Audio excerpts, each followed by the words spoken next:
Neste período em que vivemos, ouvimos tantas vezes as pessoas comentarem algo a respeito de doenças, o medo que as pessoas hoje têm da morte. Mas, uma vez perguntaram a uma pessoa católica, uma pessoa muito santa, numa entrevista de televisão. Fizeram uma entrevista de televisão, eles queriam dizer que a Igreja Católica prega muito a respeito da morte. E aí perguntaram para essa pessoa: o senhor tem medo da morte? Aí ele falou assim: o senhor teme a morte? O senhor se preocupa com a morte? E aí ele respondeu assim: eu não me preocupo com a morte, eu me preocupo com a vida. Pois o que nós não devemos preocupar não é com a morte, nós devemos nos preocupar com que tipo de vida nós vivemos. E é sempre esse problema. O problema da vida está ligado à noção de tempo, está também ligado à noção de eternidade. O curioso, que já na filosofia diz que, em certo sentido, a filosofia, mas mais ainda a teologia, diz que nós somos eternos, não para trás, mas nós somos eternos para frente. Mas o que é o tempo? O que é a eternidade? O que é a vida? O que é a morte? Pascal dizia uma frase bem interessante. Ele dizia assim a respeito de: eu não espero nada de uma pessoa ou de um homem que trabalha para a sua própria vida e não trabalha nada para a eternidade. Ele diz que não espera nada desta pessoa. Também, esse autor, ele dizia, fazia também um outro comentário. Pascal também, ele fazia um outro comentário. Ele dizia assim, que todos nós temos um encontro com a eternidade.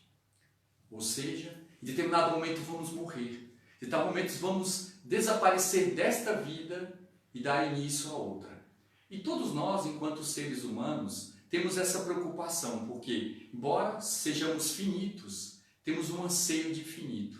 O ser humano, o autor dizia assim, é como um animal anfíbio. Em que sentido? Anfíbio. Porque os anfíbios são aqueles que são da terra e da água. E nós somos o quê? Da terra e do céu. Não somos só desta terra, somos também do céu. E aí a gente fica nessa eterna disputa.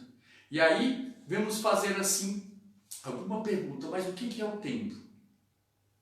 O tempo é algo difícil de dizer, é algo que é a eternidade. O autor dizia assim: o tempo, ele às vezes pode até ser para cada um de nós algo relativo, porque o tempo é muito lento para aqueles que esperam. Quando a gente está esperando algo, parece que o tempo para. Então o tempo é muito lento para aqueles que esperam.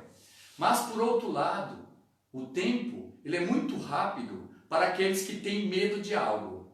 Quando a gente está com medo de algo, parece que o tempo fica demasiado rápido. O tempo é muito rápido para aqueles que têm medo de algo. O tempo também ele é muito longo para aqueles que sofrem.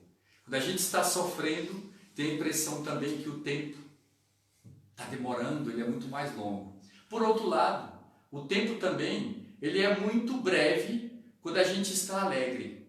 Quando a gente está numa alegria, quando algo enche a nossa alma, passa-se 1 hora, 2 horas, 1 semana, 1 dia, como um período de férias. Parece que o tempo passa muito mais rápido, ele é breve quando a gente está alegre. Mas o outro autor ele concluía, ele dizia assim: mas para aqueles que amam verdadeiramente Deus, o que é o tempo? Já é um antegozo, já é a primeira visão da eternidade, porque a pessoa já está presente, já está diante de Deus. Nós, que muita gente agora, alguns já estão contentes com o tempo, que às vezes pode estar sobrando, alguns estão em casa, mas alguns já estão preocupados com o tempo também. E um autor até dizia algo bem forte, que é bem comum, no Brasil tem muito essa expressão, que diz assim que quem mata, que o que você está fazendo? Eu estou matando o tempo. Então quem mata o tempo pode ser considerado um assassino? Será? Quem mata o tempo pode ser considerado assassino? O autor dizia assim: não, quem mata o tempo não é um assassino, ele é um suicida. Por quê? Porque ele está matando a si mesmo. Porque Deus nos deu esta criatura chamada tempo, e determinado vai nos cobrar também deste tempo que nos foi dado. Por exemplo, um grande santo, um santo que era genial, um santo que tinha uma memória fora do comum, só para vocês terem ideia, era Santo Afonso de Ligório. Santo Afonso de Ligório, que nasceu aqui no sul da Itália, o corpo dele está incorrupto na cidade de Pagani, bem próximo de Nápoles. Santo Afonso de Ligório, ele de tal maneira ele era inteligente, que ele já era com 16 anos, já era advogado famoso em Nápoles. E ele tinha uma memória tal que ele fez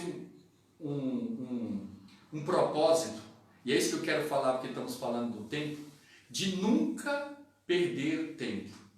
Era como que se ele passasse algum momento sem estar fazendo algo para a glória de Deus, ele consideraria como uma perda de tempo. Mas só para compreender o que é a memória dele, que eu quis dizer assim, ele, já em avançada idade, ele estava no local, teve uma doença que começou a atrofiar propriamente os nervos dele. Ele teve dificuldade de caminhar, teve que ficar numa cama.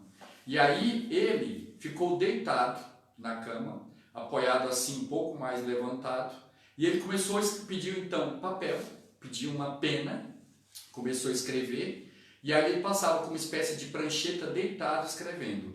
Como ele não tinha acesso à biblioteca, ele ia fazendo as citações de memória, escrevendo um tratado de moral. E sabe quantas citações ele tem nesse tratado?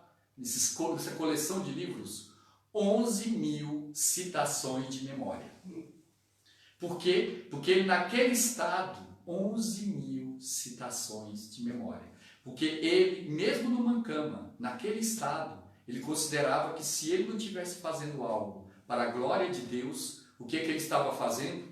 Perdendo o seu tempo. E aí vamos ver outra pergunta assim sobre a eternidade. O que é tempo? O que é eternidade? Não se preocupe, meu tempo está acabando e o sermão não vai durar uma eternidade. Mas essa pergunta que foi feita sobre o tempo e a eternidade, uma vez uma pessoa fez assim: me explique a diferença entre tempo e eternidade. Qual é a diferença entre tempo e eternidade? Aí o autor dizia assim: infelizmente é impossível explicar, porque em verdade eu não tenho tanto tempo para explicar a eternidade. E você não tem a eternidade, nem mesmo toda a eternidade seria suficiente para se compreender o que é propriamente o tempo e o que é a eternidade. Um grande autor, um grande pensador chamado Boécio, que é chamado os últimos dos clássicos, o primeiro dos medievais, Boécio também procurava dar uma definição de eternidade, que para nós só vai complicar um pouco mais, mas não tem problema. Ele dizia o que era a eternidade? Era a posse total, simultânea, de uma vida que não tem fim. É a posse total, simultânea, de uma vida que não tem fim. Este é propriamente a eternidade. E nós? Nós, como dizíamos, temos esse anseio, vivemos dentro do tempo, mas o nosso anseio é infinito. Por isso que quando, por exemplo, uma pessoa morre, a gente diz assim, quanto ao corpo: o corpo está se decompondo. Por que está se decompondo? Por que se decompõe? Se decompõe porque é composto. Só se decompõe aquilo que é composto. Então, como nós somos compostos de diversos minerais, diversas coisas, acaba havendo a decomposição. Mas a alma, o que é a alma? A alma não se decompõe porque ela é espírito. O espírito não é composto. Aí vem todo o debate, qual a distinção que gostamos de fazer, inclusive, com os alunos de teologia e de filosofia. Qual a distinção entre alma e espírito? Alguém sabe me dizer? Vou deixar aqui a pergunta. Qual que é a distinção de alma e de espírito? São Paulo fala entre a alma e o espírito. Qual é essa distinção? Então, será que a alma é composta? Ou não é composta? É um problema que a gente tem que fazer. E aproveito neste momento para contar um fato, uma história sobre o que é questão da vida e do que é eternidade, como nós devemos parar. É uma história que aconteceu justamente com quem narrou este fato foi um sacerdote dos Arautos do Evangelho, que uma vez percorrendo ali o centro do Brasil, um fato que eu já narrei algumas vezes, ele percorrendo o centro do Brasil estava procurando um sacerdote para se confessar. E aí ele estava difícil encontrar um sacerdote para se confessar, ele foi numa igreja e aí encontrou um sacerdote, e ele começou a conversar com ele. E esse sacerdote tinha, curiosamente, uma ligação com o início da história nossa, de todo com o Dr. Plínio. Mas antes de narrar esse fato, esse sacerdote, esse membro do grupo começou a contar, propriamente assim, depois da confissão, começou a conversar com ele e perguntou: como o senhor, sendo uma pessoa que veio da Espanha, sendo espanhol, veio parar aqui no Brasil? Aí ele contou um fato, uma graça que ele queria, e aí por ele tratamos do aspecto da vida. Esse sacerdote, ele dizia assim: eu, desde novo, desde que eu comecei assim a frequentar a igreja, uma coisa que sempre me maravilhou foram a vida dos mártires, a vida dos santos, aqueles que deram a sua vida pela igreja, pela fé. E eu, desde a minha primeira comunhão, fiz a Deus um pedido, que Ele me desse a graça de morrer mártir, a graça de morrer pela fé. E aí sempre eu tive esse desejo e sempre pedi a Deus desta graça. Ele ainda bem jovem, ele entrou para os claretianos, para a ordem dos claretianos da Espanha. E aí, quando era no início ainda do século XX, ele ainda nos claretianos, disseram para eles que perguntaram aos seminaristas, ele ainda era seminarista: olhe, nós estamos abrindo missões no Brasil, alguns dos senhores gostariam de ir para o Brasil? Eu disse: eu fui um dos primeiros a levantar a mão, eu quero ir. Porque dizia, lá tem índios, tem tantas outras coisas assim, certamente lá eu vou encontrar essa graça de morrer mártir. Isso é o que ele imaginava. E aí ele veio para o Brasil. Isso era o ano de 1935. 1935, há muito tempo atrás. Ele veio para o Brasil. Quando ele chegou no Brasil, poucos meses depois, estourou a Guerra Civil Espanhola. A Guerra Civil Espanhola, que foi uma das maiores perseguições contra a Igreja Católica. E sabe o que aconteceu? Todos os seminaristas do grupo dele morreram mártir, e o único que não morreu foi ele. E ele, quando lá no Brasil teve essa notícia, as pessoas perguntaram, viu ele chorando, né? Mas por que o senhor está chorando? Estou chorando porque eu não estava lá. Eu queria ter morrido lá. E por quê? Ele disse: porque este era o meu sonho. E ele foi contando, e ele disse: por que Deus deu no meu coração este desejo de morrer mártir? E justamente na oportunidade que eu tenho, ele me tira esta oportunidade. E ele disse: eu demorei décadas para entender o que é que Deus queria de mim, e até em certo sentido hoje eu não entendo. Ele dizia, mas o que ele diz? Porque Deus dizia assim que queria, que há dois modos de se dar a vida. Um modo é dar a vida morrendo, assim é o mártir. O outro modo é dar a vida vivendo. É outra forma de mártir. E por isso que Santo Agostinho vai dizer uma frase: não é o suplício que faz o mártir, mas a causa. Não é o suplício, não é a forma de sofrimento que faz o mártir, mas sim por que causa ele está morrendo. Quantos hoje estão com a preocupação da morte? Quantos hoje estão encontrando a morte? Mas isso não faz a pessoa o mártir. Qual é a causa que faz propriamente o mártir? E aí, já estamos indo bem para o fim, não vai durar a eternidade o sermão, mas esse sacerdote dizendo qual a ligação que tem conosco. É que justamente esse sacerdote contou, como eu disse, que era claretiano, e este arauto, contando para ele um pouco a nossa vida, contou assim, onde está a raiz de toda a nossa história, no professor Plínio Corrêa de Oliveira, e ele disse assim: eu fui, quando eu vim para o Brasil, fui para onde? Para São Paulo, para a igreja do Imaculado Coração de Maria, ali no bairro de Santa Efigênia, ou melhor, Santa Cecília, em São Paulo, e durante anos eu dei a comunhão para o professor Plínio Corrêa de Oliveira. Eu recordo que de manhã eu estava celebrando, era ainda da década de 50, de 40, e aí o sacerdote estava de costas para o público, estava voltado para o altar, e ele dizia assim, eu ouvia de longe os passos, que era assim. Aí viu o barulho da pisada forte, ajoelhando, e disse, era Plínio Corrêa de Oliveira, que chegava para comungar. E aí ele dizia que ele contou que ele diversas vezes tinha essa admiração, mas não tinha tido mais contato com o Dr. Plínio. E aí, depois disso, esse membro do grupo foi explicando um pouco foi a vida de Dr. Plínio. Dr. Plínio estava vivo, foi explicando a vida de Dr. Plínio. E aí ele disse assim,